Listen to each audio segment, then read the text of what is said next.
tens um crédito de habitação e tens dinheiro extra a entrar todos os meses na tua conta, há um erro que parece ser responsável. Mas na realidade este erro pode custar-te 40, 80, 150 mil euros. O erro é simples e é este. É pegares em todo o teu dinheiro extra e mandares para o banco só porque tens ali uma segurança. E antes que venham os comentários de sim, amortizar é seguro, o problema é quando o teu crédito é barato. Estamos a falar ali em taxas em torno de 2 a 3% e tu estás a trocar crescimento por paz, sem perceber exatamente qual é o preço. Eu vou provar-te isto com um exemplo muito simples. Dois vizinhos, o mesmo crédito, a mesma taxa e só muda absolutamente uma coisa. O que é que eles fazem com os 200 euros extra por mês? E no fim eu dou-te uma regra de decisão que corta a dúvida em apenas 30 segundos. Quando amortizar é prioridade e quando investir é matematicamente melhor para ti. Sem gurus, sem promessas, só um plano que tu consegues aplicar ainda hoje, mesmo que seja avesso ao risco. Vamos alinhar aqui então duas referências, ok? Se tens um crédito de habitação em 2026 por volta de 2 a 3%, amortizar é como ter um retorno garantido igual à tua taxa. E um ETF global diversificado, no longo prazo tem uma média histórica na ordem dos 7 a 8% ao ano. Não é garantido, anos maus, há quedas, mas é uma referência que é típica e dá então para nós usarmos como termo comparativo neste tipo de situações, ok? E aqui a batalha é muito simples. O teu euro extra rende 2,8% se o amortizares, ok? Vamos tornar então agora aqui isto um bocadinho mais dinâmico e mais real, ok? Vamos falar então dos dois vizinhos, o Miguel e a Sara. Ambos têm um crédito de 150 mil euros, com uma taxa de 2,8% e um prazo de 30 anos. Eles conseguem os dois libertar 200 euros por mês para então ou investir ou amortizar. O Miguel é mais uma pessoa de eu quero me livrar do banco, não quero ter prestações. Quanto mais cedo ele despachar então o seu crédito de habitação, melhor para ele. Está tudo bem, certíssimo. E usa então os 200 euros todos os meses para amortizar então o seu crédito de habitação. Já a Sara pensa de uma forma um bocadinho diferente. Se o banco me cobra 2,8% pelo meu crédito de habitação e eu consigo em média 7 a 8% a longo prazo num ETF, por que acelerar então um crédito que é tão barato? Então o que ela faz, em vez de amortizar, ela vai então investir num ETF global. Daqui a 20 ou 30 anos, quem é que será que está melhor?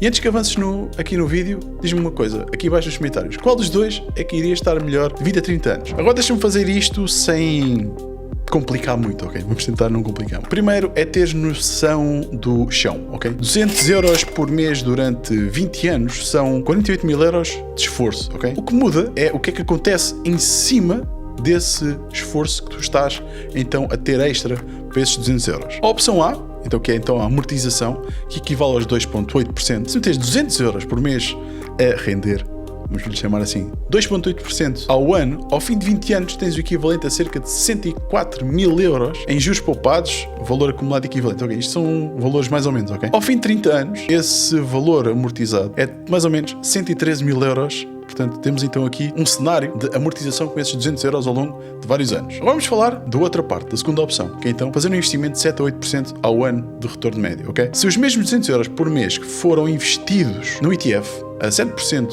ao ano, ao fim de 20 anos, tens mais ou menos 104 mil euros aqui arrecadados, ok? Se a média então for de 8% em 20 anos, tens 118 euros mais ou menos acumulados. Em 30 anos, a diferença fica brutal, ok? Com 7%, tu vais ter mais ou menos 244 mil euros. E a 8%, mais ou menos 300 mil euros acumulados. Vamos traduzir isto de uma forma simples para o nosso português, que é, com o mesmo esforço, os 200 euros, o teto de esforço que a pessoa conseguiu, a diferença pode ser 40 a 50 mil euros em 20 anos e pode passar os 130 a 180 mil euros em 30 anos. Isto é um custo de escolher a segurança de não ter um crédito quando o crédito é barato. Vamos então aqui falar de objeções, né? Como se estivéssemos a fazer uma venda. Há pessoas que me vão dizer, ok, mas ó Diogo, amortizar é seguro, ter créditos é mau e eu quero dormir descansado todas as noites. Eu concordo, ok? Numa parte, amortizar é de facto um investimento, se lhe podemos chamar assim, com um retorno quase garantido, porque o crédito vai desaparecendo ao longo do tempo e tu podes jogar com isso. Aliás, tens vídeos aqui no canal a falar sobre isso, entre encurtar prazo ou diminuir prestação. Se a tua taxa é 2,8%, cada euro amortizado é como ter um produto a render 2,8 euros sem oscilação absolutamente nenhuma. É garantido que ganhas sempre aquele valor, ok? O problema é o preço que essa paz te vai trazer ao longo do tempo. Quando tu trocas um potencial de 7 a 8% por 2 a 3%, a tua segurança tem efetivamente um custo. Segurança não é só não dever ao banco. Segurança é também ter património a crescer, ter liquidez e ter outras opções. Se tu metes tudo no banco, podes ficar sem dívida, mas também sem opções. Vamos falar aqui de um cenário mais ou menos comum. Recebes 10 mil euros. Um bónus, uma poupança, uma herança, não interessa. Duas opções que vamos colocar aqui em cima da mesa muito rápido, também para não ser chato com números, ok? Primeira opção é amortizares os 10 mil euros que tu tens num crédito a 2,8%, e a segunda opção então é pegares nesses 10 mil euros e investires num ETF global. Passados 20 anos, estás mais velhinho, já cocheias, 2,8% dá-te mais ou menos ali 17 mil euros, equivalente a juros poupados e tal, não sei o quê, com os 7%, mais ou menos 39 mil euros, e com 8%, mais ou menos 46 mil euros. A paz de tu estás a amortizar vai-te custar 20 mil a 30 mil euros no futuro. Mesmo dinheiro, a decisão diferente. Vamos falar aqui então de uma segunda objeção, ok? Que é uma pergunta simples e justa, que é: Diogo, e os impostos? O Estado não leva uma parte do lucro que eu vou ganhar? Claro que leva. Estamos a falar do Estado, o Estado leva tudo. Mas o mesmo com impostos. Muitas vezes a matemática continua a favorecer o próprio investimento. Vou dar aqui um exemplo relativamente conservador, ou conservador de todo. Tu, depois dos impostos e fricções que há por aí pelo meio, o teu retorno médio fica em 5% ao ano. Os 200 euros por mês, durante os tais 20 anos, eles podem transformar-se em realidade em mais ou menos 82 mil euros.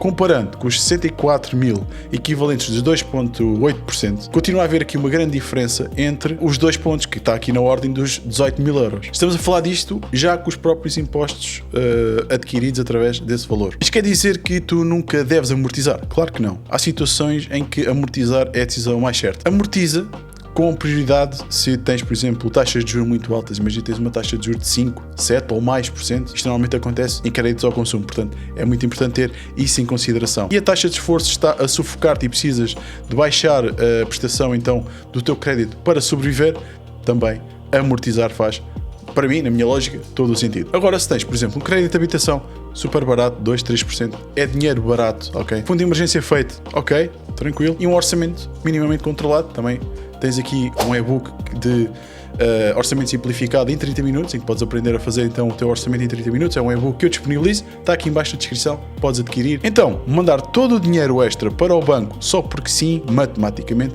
uma má decisão ou uma decisão fraca, ok? E há aqui uma regra simples que eu quero que tu guardes. Primeiro, a segurança. E a segurança verdadeira, aquela segurança que eu gosto, que eu falo muito, é o fundo de emergência. Depois, a estratégia ou o investimento. Agora, se tu és uma pessoa que precisa de paz para dormir, perfeito, faz um meio termo inteligente, ok? Divide isto ao meio, ok?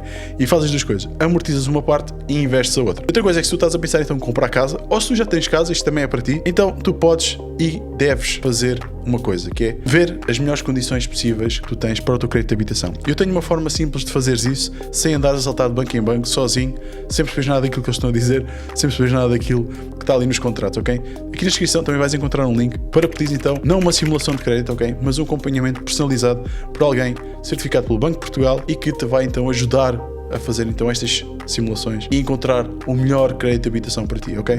É uma pessoa que é especialista naquilo que faz, não sou eu, ok? É uma pessoa que é especialista em trabalhar no ramo do crédito de habitação. É sem compromisso, 100% gratuito e 100% confidencial. Se conseguires baixar o spread ou melhorar a taxa, simplesmente clarificando o que é possível no teu caso, isto já é dinheiro para o teu bolso, podes começar a amortizar ou a investir com esse dinheiro a mais que vais receber. Portanto, em 2026, com crédito de habitação barato, amortizar por reflexo pode se tornar muito caro. Não tomes decisões de dezenas de milhares de euros com base no medo do futuro, ok? Toma decisões com base em números e num plano que tu podes criar. Agora diz-me aqui embaixo nos comentários, depois destes números, o teu próximo euro extra vai para o banco ou vai para o investimento? Okay? Eu quero saber, diz-me aqui embaixo e complementa aquilo que eu pedi para tu comentares no início. Vemos no próximo vídeo.